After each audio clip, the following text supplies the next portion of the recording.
tugas wawancara penelitian kuantitatif atau kualitatif disusun oleh Wardah Trivozia NIM G2A 021198 kelas 4G Prodi S1 Keperawatan Universitas Muhammadiyah Semarang, dosen pengampu Pak Satria Pranata Magister Keperawatan Dr. O. Filosofi. Assalamualaikum warahmatullahi wabarakatuh. Waalaikumsalam warahmatullahi wabarakatuh. Gimana Ibu kabarnya? Alhamdulillah baik. Kalau boleh tahu, Kade kabarnya gimana dan tumbuh kembangnya bagaimana Bu? Tumbuh kembang untuk saat ini alhamdulillah ya lebih baik dari yang sebelumnya. Akan melakukan wawancara terhadap Ibu mengenai tentang stunting, yang dimana nanti saya akan mengambil judul skripsi yang mengenai stunting, dan kebetulan mohon maaf ya Ibu, si Ade kan mengalami stunting. Apakah boleh melakukan wawancara terhadap Ibu? Boleh. Baik. Untuk waktu dan tempat mungkin bisa langsung dimulai ya Ibu Ya, wawancaranya. silakan. Baik. Faktor penyebab yang terjadi pada Ade itu apa aja ya Bu? Dari pola asuh sih yang kurang efektif, karena kan waktu itu saya emang sibuk kerja ya, wanita karir banget gitu. Terus akhirnya si Ade pola asuhnya diambil alih oleh asisten rumah tangga, jadi dari pola makannya itu kurang terkontrol oleh saya sendiri. Untuk suami sama kerja? Sama. Berarti Ibu ada di rumah dan lihat Ade pas malam doang? Iya, dan itu pun mungkin dia udah tertidur gitu, jadi kurang saya kontrol gitu. Baik. Dan kalau boleh tahu itu pas Ade mengalami stunting itu kan biasanya gejala-gejala yang muncul itu apa aja ya Bu, kalau boleh tahu? Iya, dari terlihat dari wajah aja ya, dia aja udah kayak kelihatan lebih muda nih dari anak usianya. Terus dari pertumbuhan kayak gigi itu juga ya melamban gitu. Terus dari tumbuh kembang juga kelihatan gitu dari anak-anak seusianya gitu.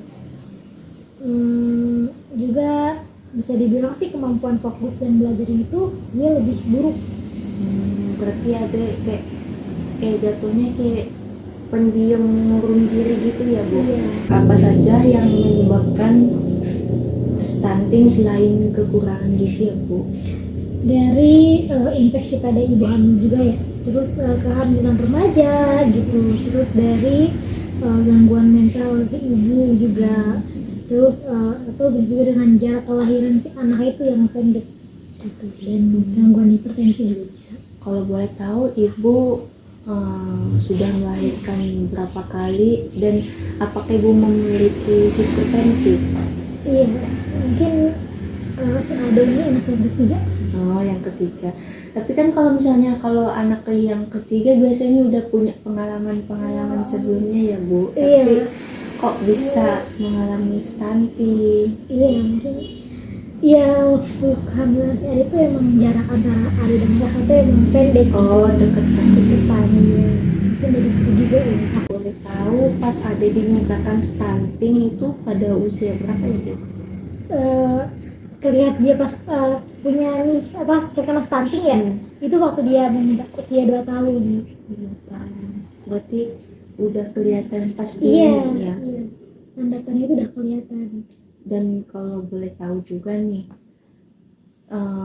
apakah Ibu mempunyai kayak keturunan yang mengalami stunting, dan apakah itu faktor utama dari genetik juga ya Bu? Dia nggak punya stunting sih, dan stunting itu memang bukan karena faktor keturunan ya, atau genetik gitu. Mungkin itu kalaupun emang iya, itu bisa aja dari kayak asupan nutrisi atau pola makan si ibunya gitu yang kurang baik. Oh, berarti pas namanya Ibu mengandung si Ade itu berarti Ibu sering makan makanan yang Ya kayak siap saji, soft drink itu ya. Itu kan kurang Contohnya baik ya. apalagi kalau Ibu ngidam seblak, ya Allah itu. Padahal itu efeknya, apalagi kan mengandung micin itu, ya Allah. Tapi ya gimana ya? Gimana cara Ibu memberikan dukungan dan mengatasi hambatan untuk mencegah dan menangani anak stunting, terutama kan pada calon-calon ibu nih Bu, dan Ibu udah maaf aja anak ibu udah mengalami stunting, itu buat apa sih menanganinya bagaimana?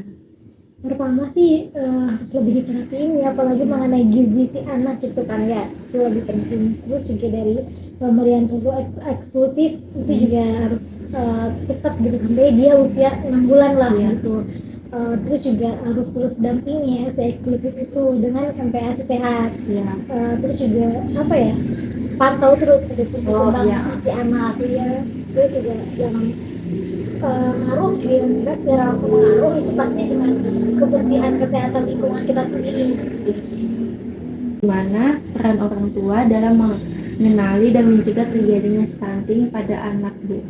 Iya, tentu peran orang tua itu sangat penting ya bagi pencegahan stunting untuk anak gitu. Ya bisa dengan pemberian makan gitu, asupan gizi yang seimbang, kemudian mengajarkan anak itu sendiri tentang pola hidup sehat.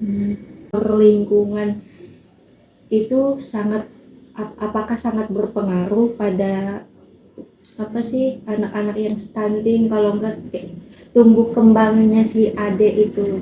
Iya, itu berpengaruh juga sih, yang saya udah katakan tadi itu kan berpengaruh secara tidak langsung ya. Tanpa kita sadari ternyata emang lingkungan itu sangat berpengaruh. Ya mungkin wawancara hari ini mungkin cukup sekian ya, Bu. Terima kasih udah meluangin waktu buat menyelesaikan tugas saya. Mungkin cukup sekian. Terima kasih ya, Bu. Iya, sama-sama. Waalaikumsalam. Terima kasih sudah menonton. Jangan lupa subscribe and follow @kosmetik12. Dadah.